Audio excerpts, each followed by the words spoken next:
Hey, I was meditating and now I'm going to continue meditating, and if you want, you can also meditate.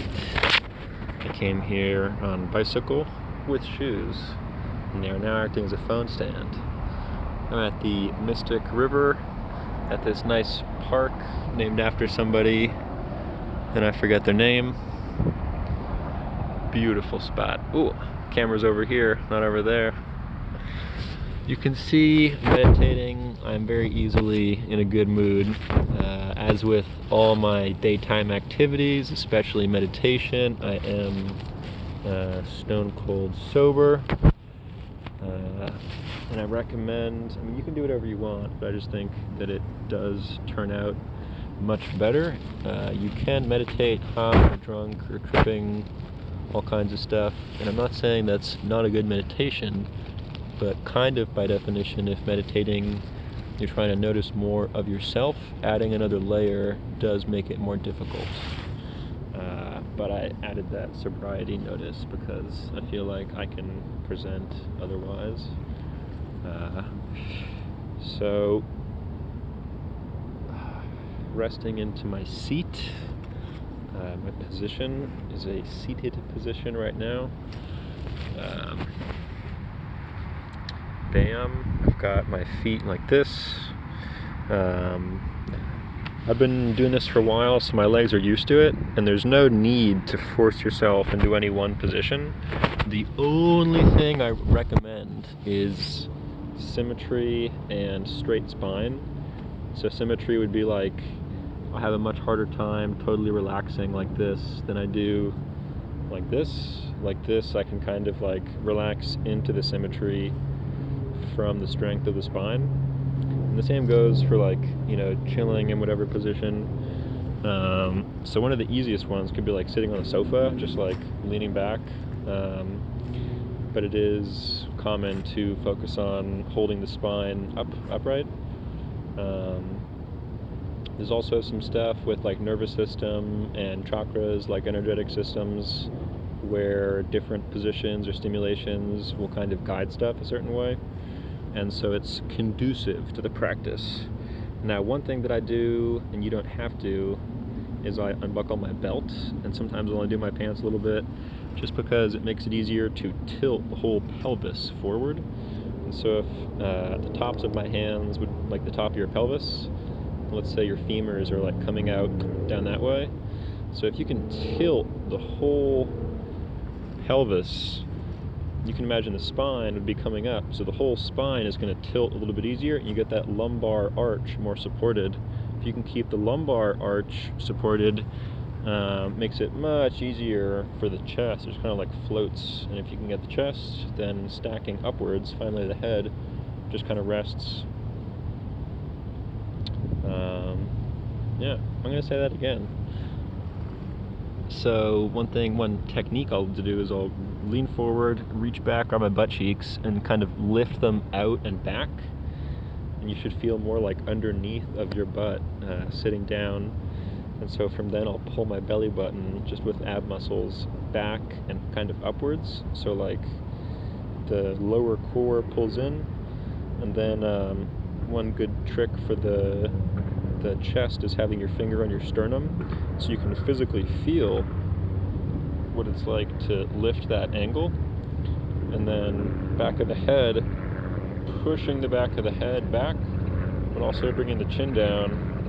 And then all those recommendations, you relax the effort. And so just imprinting a little bit every time, more easily, I don't know. You want to meditate, there's a position that's easiest, and you're coming into it. Physically situated, before kind of jumping inwards, especially if I have like bicycle or other stuff, just like situational awareness. So there's a nice little boat action. What's up, boat action? People sitting, enjoying themselves. There's a bench. This bench is up that way. Oh, there's people up that way too. Surprise. Surprise. And so, just noticing. noticing if the physical body is ready to practice. And so for me personally, that's like, are my knees at a good angle? Or do I feel like my ankles are torquing my knee joint? And so I'll pull them back towards the femur, closing the angle, and then it feels like the ankle takes less stress. This is just technical meditation stuff. You can say however you want. So knees do feel good, hips do feel balanced, spine does feel uplifted, chest and head. Feeling really good about the environment. The weather's nice. And then also noticing what kind of mental emotional stuff is in the environment personally. A lot of future thoughts, a lot of situational awareness thoughts, noticing colors on my body, noticing colors around me, noticing sounds, and interpreting movements and stuff. Noticing personal personal evaluation thoughts.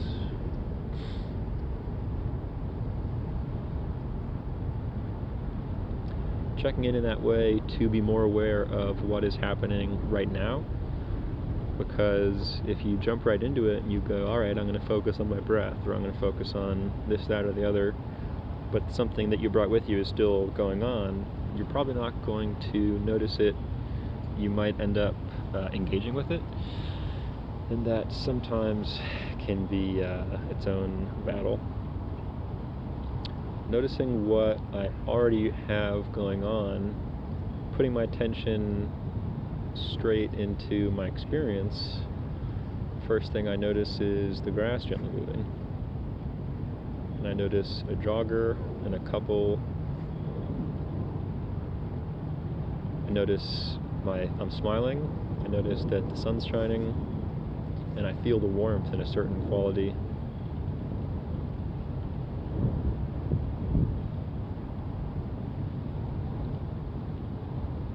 Resting more into the present moment has its own reward. It feels nice.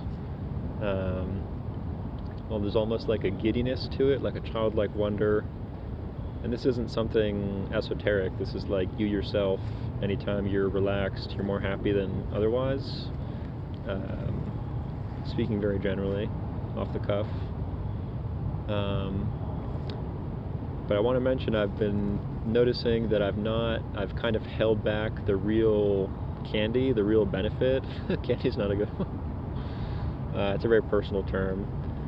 When I sit and I get it, like I'm not enlightened or anything, but things are happening, and I've put in some time, and so I have this experience recently where if I'm sitting, meditating, and it feels like it's happening, air quotes, because like this is such a difficult thing to talk about, because it's like an experiential, abstract, over time process.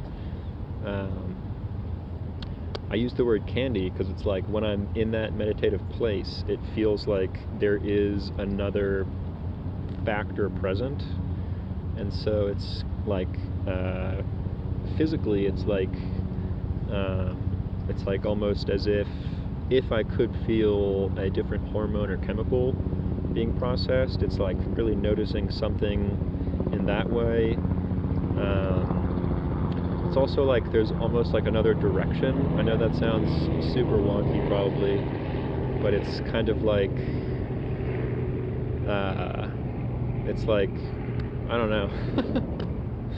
know. Spaciousness is a common term used in the literature and in other people's experience, and I'll use that one now here too, because like obviously I'm aware of the literal, size measurements of my head and the angles and the, the skin, like, strength. I'm not saying that the body itself is changing, but it feels as if I have my head and then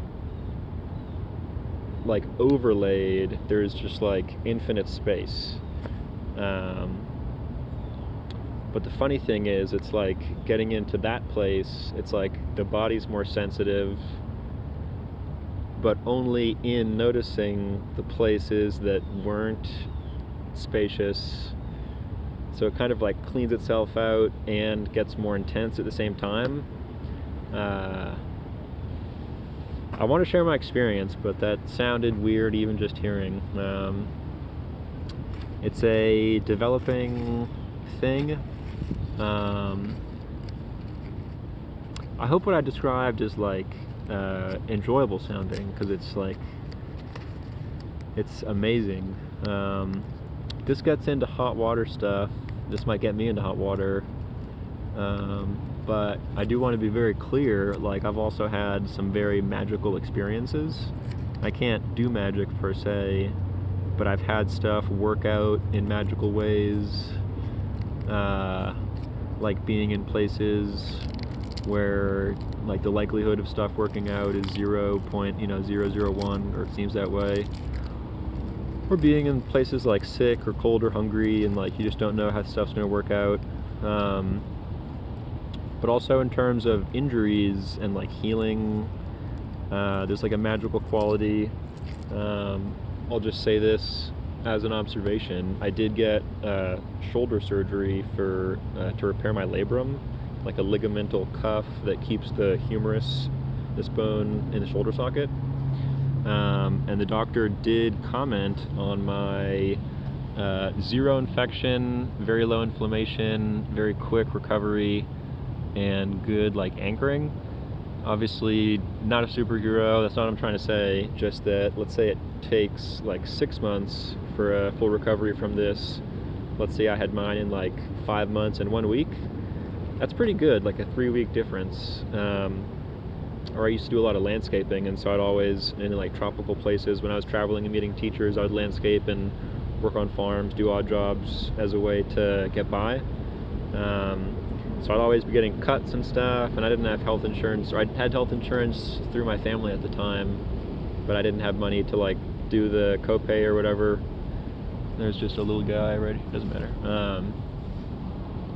And so like infections and stuff like that would always figure themselves out. I recommend you to always seek medical attention, but in being honest about my life, I did notice stuff. I have had lots of stuff like that, but I'm trying to think of other. I will say it, I have done energy healing with people, and they did report good things, didn't have any like magical overnight successes. People have reported to me in our stuff personally, like reductions in pain, reductions in symptoms. The stuff I've done, people pretty much just report relief.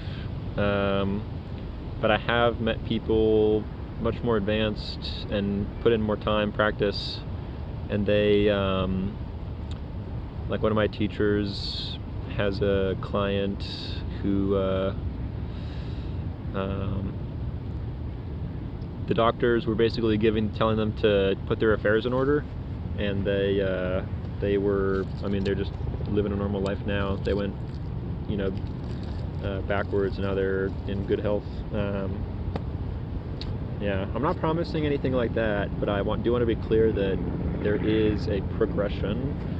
So it's not just like sitting, you become more like relaxed in the same way. It's like there is like stuff happening like on many levels. I just found a moth, and yeah, I'm also like in a growth learning process, and so there are teachers. I do believe in enlightenment and magic and that kind of stuff, and I do think there are teachers that can do that, and I cannot do that. But I have had some, I went up my sleeve, I have had some experiences in that direction, and I am putting in my time. And I think the magical stuff is really cool. And it's not magic like superhero magic, although I think that's cool too, and I am open to it. It's more magic just like, oh cool, looks like life actually turns out better. I don't know, I'm not gonna edit that out, but do know that I will be revisiting the subject. Oh, and also didn't even meditate. I'm gonna scoot closer. Alright, also, one thing I'll do outside is I'll tuck in my shirt, because in that relaxed state, sometimes I'll also cool down. So I'm tucking in my shirt, getting my butt firmly planted on the ground, lifting up my chest and my head and relaxing, noticing the environment. I feel very safe here, and so I feel comfortable turning inwards. Turning inwards, I revisit my body position. Very quickly it happens, and so describing it, it's going to be slower than it actually happens, but sitting up, breathing in and noticing the first things that I notice, and so those were the cold of the wind and the warmth of the sun, and the wind pressure, like the air movement on my face. And then also noticing kind of like an embarrassment filming in public, but tethered to that, like the other side of it, is an excitement making the video, and an excitement to be talking about this stuff that I love so much. There's a little bit of a fear that I acknowledge of having shared what I just shared about the magical stuff, but an excitement and a trust, and just like a giant smiling, just like very, very good things. And so this now, what I'm noticing is what I want to share. Focusing just in those like 10-20 seconds, it's like attention comes down, and then there's like something else. And it's like the spaciousness feeling. Focusing on that is what I consider meditation. So sometimes I feel like a goofball trying to talk about sharing meditation without that quality. Because when I meditate these days, I'll usually try and relax and look for that place, and then once I find it, travel in that direction. Because even in this spacious place, there's like a dynamic quality.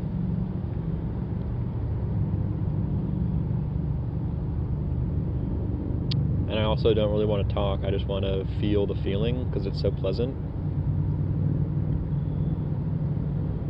But in describing it, I am reminded of how violently I struggled trying to force it to happen, and I do promise you that I experienced that it was in letting go. It's kind of like give up and still keep moving forward, and that's the fastest, if that makes sense. Because you have to be focused, because it's so quiet, it's so subtle. I'm gonna wait for the copter to go overhead. It's so quiet, it's so subtle, you have to stay focused. But if you're clamping onto it, let's agree that if you were aggressively focused on something, there's an aggression there. If you're sadly focused on something, there is a sadness there. If you're excitedly focused on something, there's an excitement there. I think excitement would be the easiest of those ones to notice the feeling, but it's still going to bring you away from that kind of quiet place. And so just noticing, just right now, just showing up to the present moment, noticing everything you notice, letting go of the expectation for what you think you're achieving, and then just noticing what else you're noticing. It's kind of like the noticing just grows leaves, and then just in that place, you that just came to This is so much fun. Just hope that it's a good... Oh, something's making noise. Something's making noise. I'm going to stop the video. Thank you, everybody.